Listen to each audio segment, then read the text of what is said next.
Hello friends, welcome to study with Kashi. Friends, आज की video में हम क्लास 8 के चैप्टर 3 चतुर्भुजों को समझना की प्रश्नावली 3.3 करने वाले हैं।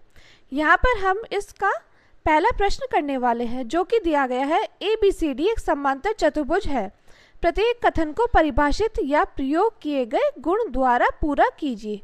तो यहाँ पे क्या बनाए, यहाँ पे बनाइए समांतर चतुर्भुज। अब देखिए, इस प्रश्न में हमें ये समझना होगा कि समांतर चतुर्भुज किसे कहते हैं। हम ये तो जानते हैं कि चतुर्भुज किसे कहते हैं और चतुर्भुज के अलग अलग प्रकार भी होते हैं। और यहाँ पर हमें क्या दिया गया है, यहाँ पर दिया गया है हमें समांतर चतुर्भुज।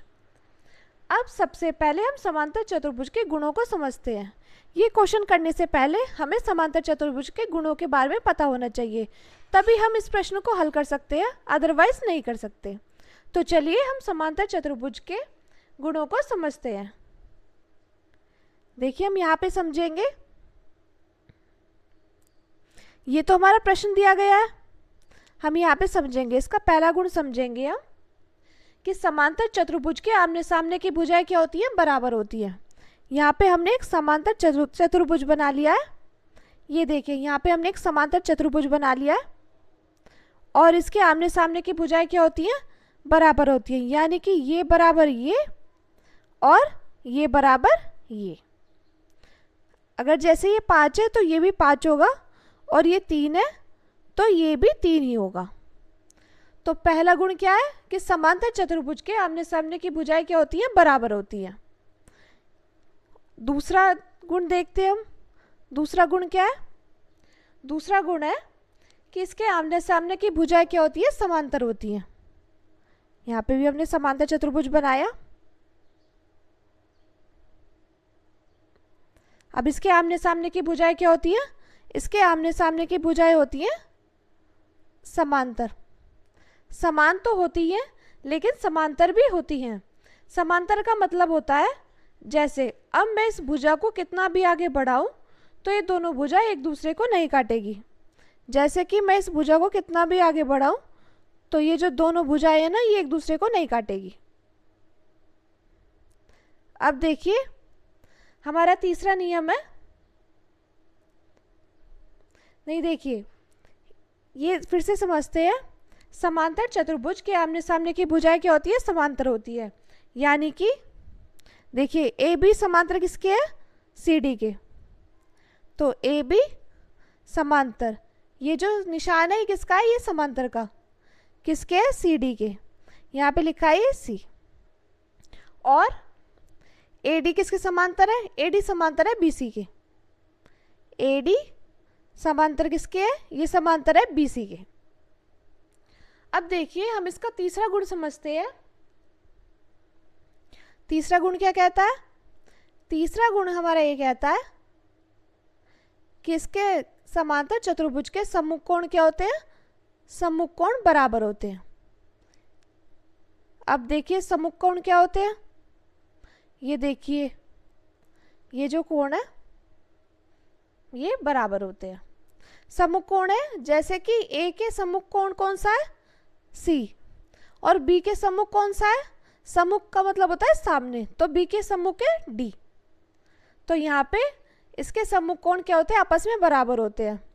तो एंगल A बराबर क्या हो जाएगा, एंगल C हो जाएगा। अब देखिए, एंगल B बराबर क्या हो जाएगा, क्योंकि इसका सम्मुख कोण क्या है, एंगल D, तो एंगल B बराबर एंगल D हो जाएगा। अब देखिए, चौथा गुण है हमारा, चौथा गुण यहाँ पे करते हैं। चौथा गुण है हमारा, एक समांतर चतुर्भुज के आसन कोण होते हैं। आसन कोण क्या होते हैं, सबसे पहले हम वो समझ लेते हैं। देखिए, पहले हमने यहाँ पे समांतर चतुर्भुज बनाया, इसके हमने नाम रखे A, B, C और D, और इसके हमने ये कोण बना दिए। अब देखिए, आसन कोण का मतलब क्या होता है, आसन कोण का मतलब होता है पास पास। यानी कि जैसे ये और ये इसके आसपास है। A के पास कौन है, A के पास D है और A के पास B भी है। तो उन पास वाले कोण का जोड़ क्या होगा, हमेशा इन पास वाले कोण का जोड़ होगा 180 डिग्री। यानी कि आसन कोण देख लीजिए, जैसे angle A plus angle D करें हम, तो इसका जोड़ कितना होगा? हमेशा इसका जोड़ होगा 180 डिग्री। इसका जोड़ हमेशा 180 डिग्री होगा।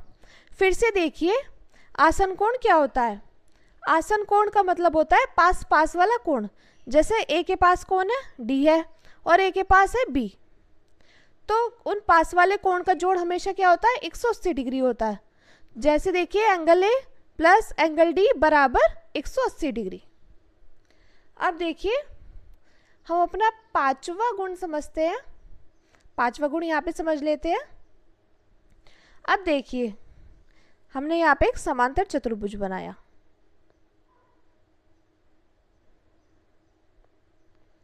हमने यहाँ पे एक समांतर चतुर्भुज बनाया बी सी डी।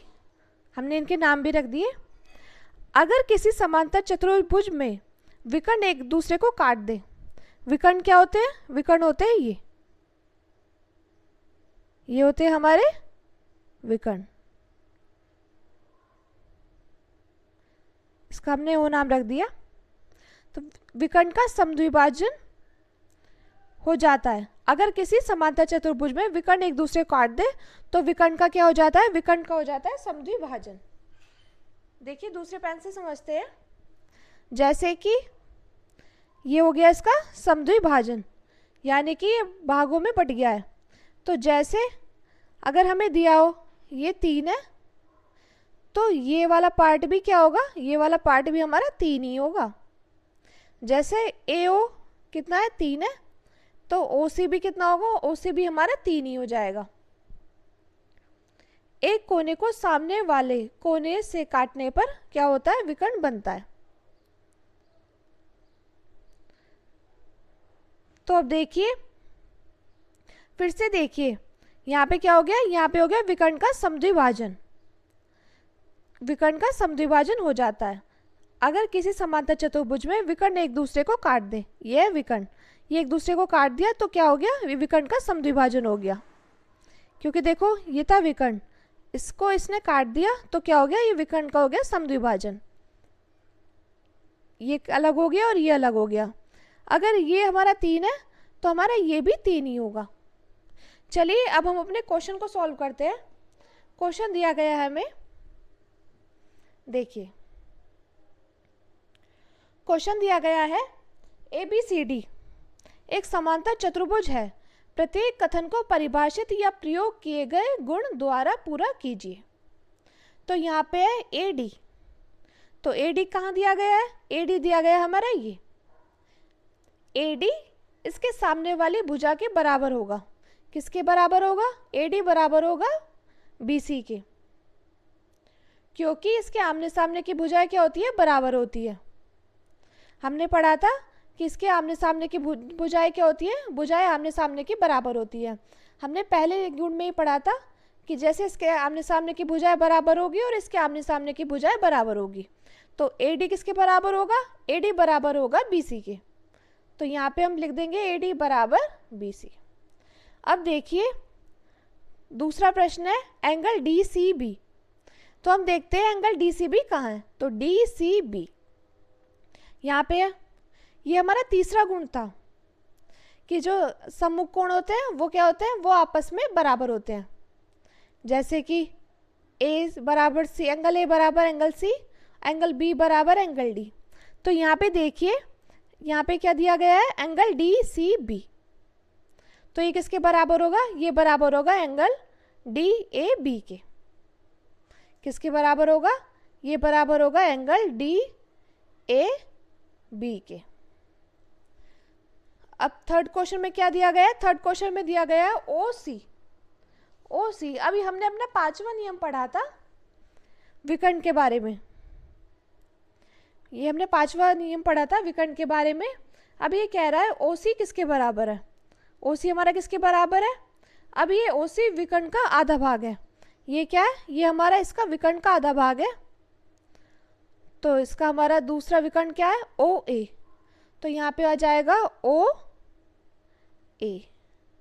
यही हमारा इसका आंसर हो जाएगा। चलिए दोबारा समझते हैं विकर्ण। अभी हमने 5वां नियम पढ़ा था। 5वें नियम में हमें कहा था कि ये जैसे समद्विभाजित विकर्ण को समद्विभाजित कर दे तो ये क्या होते हैं, ये 2 बराबर भागों में बट जाते हैं। जैसे AO बट गया था और OC बट गया था, लेकिन AO 3 होगा तो OC भी हमारा 3 ही होगा। तो इसी प्रकार देखिए यहाँ पे हमें क्या दिया गया है, यहाँ पे हमें OC दिया गया है, तो यहाँ पे क्या हो जाएगा, यहाँ पे हो जाएगा OA। अब देखिए 4th क्वेश्चन दिया गया है M यहाँ पे किससे डिनोट कर रहा है, M कर रहा है आसन कोण से, M कर रहा है यहाँ पे आसन कोण से डिनोट। अब यहाँ पे आसन कोण angle DAB plus angle CDA। अब देखिए DAB और एंगल CDA ये क्या हो गए, ये हमारे आसन कोण। तो हमने पढ़ा था कि आसन कोण का जोड़ क्या होता है, हमेशा 180 डिग्री होता है। हमने अपने 4th नियम में पढ़ा था कि आसन कोण का जोड़ क्या होता है, आसन कोण होता है हमारा पास पास वाले। तो इसके पास है एंगल DAB और प्लस फिर एंगल CDA। तो ये क्या हो गए, M का मतलब है आसन कोण, तो आसन कोण का जोड़ क्या होता है, ये होता है हमेशा 180 डिग्री। तो यहाँ पे आ जाएगा 180 डिग्री। तो ये इस प्रकार हमने फर्स्ट क्वेश्चन को सॉल्व कर लिया। तो ये आपका प्रश्नावली 3.3 का पहला प्रश्न था।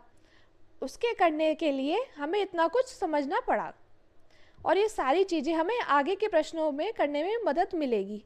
ये वीडियो आपको कैसी लगी कमेंट बॉक्स में ज़रूर बताएं।